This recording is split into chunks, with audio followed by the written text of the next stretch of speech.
So I'm just going to share with you a little bit about my latest video on Jesus and Genesis.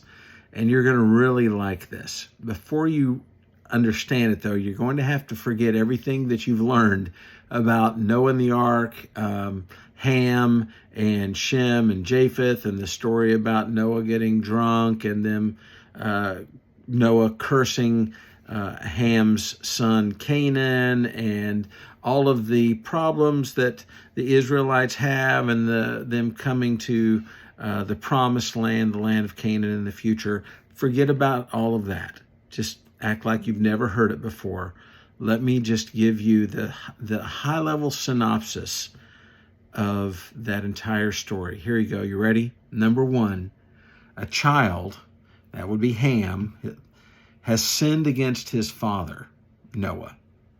Number two, instead of punishing the guilty one, Ham, the father lays the full blame of the punishment, the full brunt of the punishment on someone else, someone who is innocent. That's Canaan.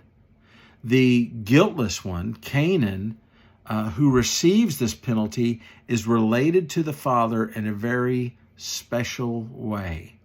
He is Noah's innocent grandson. And then his homeland, the land of Canaan, will eventually become the promised land of God's people, Israel.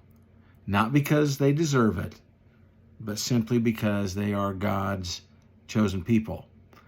So maybe you can see where I'm going with this. The parallels are uncanny when you think about it. Let's go ahead and spell it out, though. We are children who have sinned against our Father in heaven, God. Instead of punishing the guilty ones, you and me, God laid the full burden of our sentence on the most innocent person that ever walked on earth. Number three, not only did God choose to inflict the penalty of our sin on someone else who was guiltless, the recipient had a special relationship with God. He was God's only begotten Son.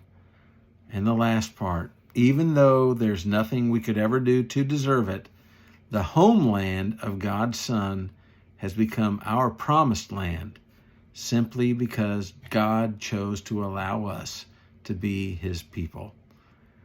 And who is that Son? That's Jesus. Have a great day. Be blessed.